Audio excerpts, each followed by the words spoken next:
So there you go. So Jeremiah says a talk on clay mixes and their application in systems would be cool. Yeah, let's do it, Jeremiah. Let's talk about clay mixes and their applications. You know, it's one of the things I love about these builds is that we use just simple clay sand mortar, and depending on how you mix it, that simple combination of materials has so many applications throughout the stove. And you can mix that, you know, really dry when you need to build up. You can mix it really wet when you need to pour in and infill. You can mix it with perlite and make insulated infill if it's wet. If it's dry, you can make insulated kind of almost bricks using just perlite and clay and sand. I've gotten a lot of questions recently about people really agonizing over the quality of the clay, saying, do I have to buy fire clay? I've got a lot of clay in my area. I can dig clay. Is that okay to use? And, you know, I always encourage people to use home dug clay if they can, just because it's free and affordable, or accessible, excuse me.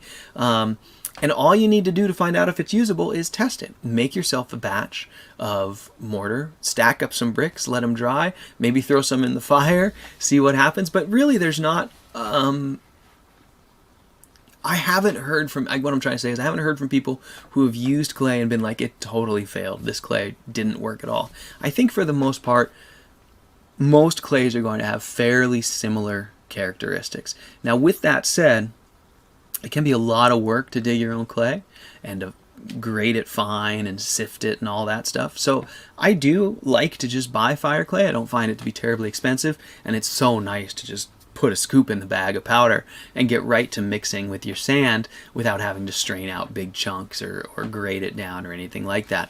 But that said, different types of clays are totally acceptable to use, and it isn't mandatory that you go and source pristine fire clay. So with that said, when we talk about clay mixes, we're really talking about fire clay generally, but as I just mentioned, almost any type of clay. And so the different mixes are really going to come down to sort of different consistencies for different locations in the stove, with the exception of adding insulative material like perlite to it and making an insulative mix.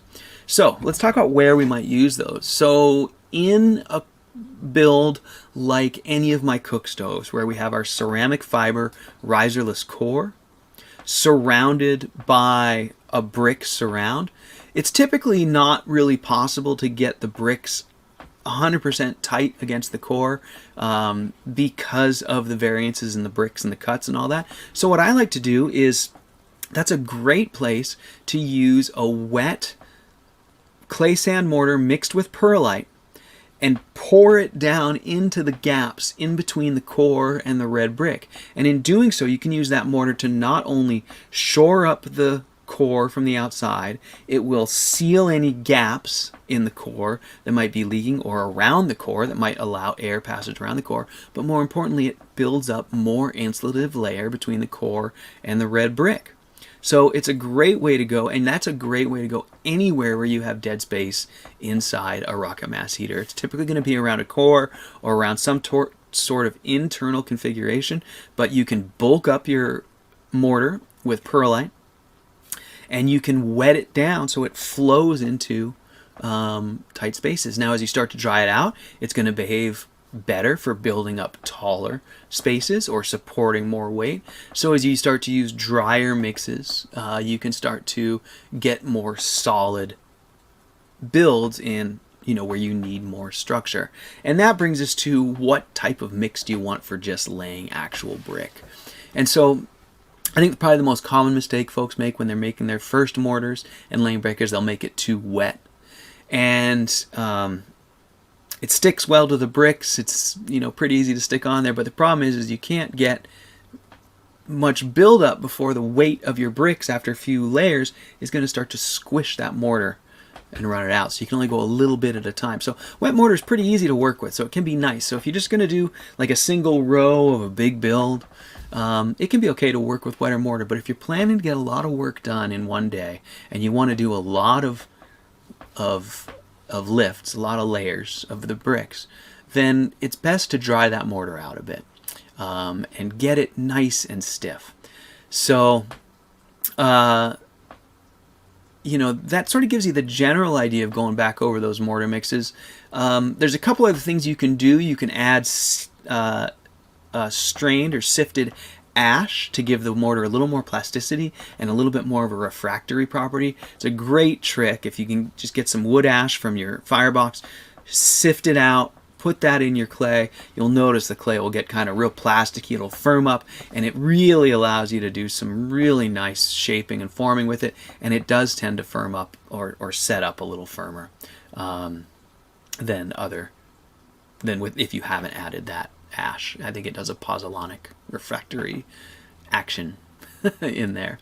And so the guys here are talking about the price of fire clay, as you can see in the chat there. So $7 a bag for fire clay. Dang, Belgian Gulch, that is really affordable. Jeremiah Shine says 25 bucks there, which is still a deal, and that's about what I pay for it, Jeremiah, if I remember correctly. It's been a while since I bought some, but I think it was about 25 bucks a bag. And like you guys said, I still think that's a deal. It just saves so much work. And you know, one of those $25 bags or $7 bags for Belgian Gulch goes a long way. You know, you can do a full big cook stove build with probably 2 to 4 of them, depending on how you're using it. So, you know, you might spend $100 on clay, but I'd be surprised if you used anywhere near all of that. And Belgian Gulch, or Jeremiah says, I don't worry about good clay when infilling, and Belgian Gulch says, not at all, and you will do. And so that's a great point that these guys bring up, is that if you're just going like to infill around the core, like we talked about, great time to use found clay from outside, great time to add filler. If it's insulated fill, you don't really want to add rocks or stuff. You can use perlite, but there's a lot of times that we'll have locations where you're using filler, like maybe under a pedestal or you know, other parts in the stove where you're just filling. It's a great idea to add. You can add rock to that masonry. You can add old brick parts, things like that to bulk it up and give yourself more mass, because any solid rock is going to be more solid than the mortar even once it sets up. So give yourself a little more mass and bulk up your fill.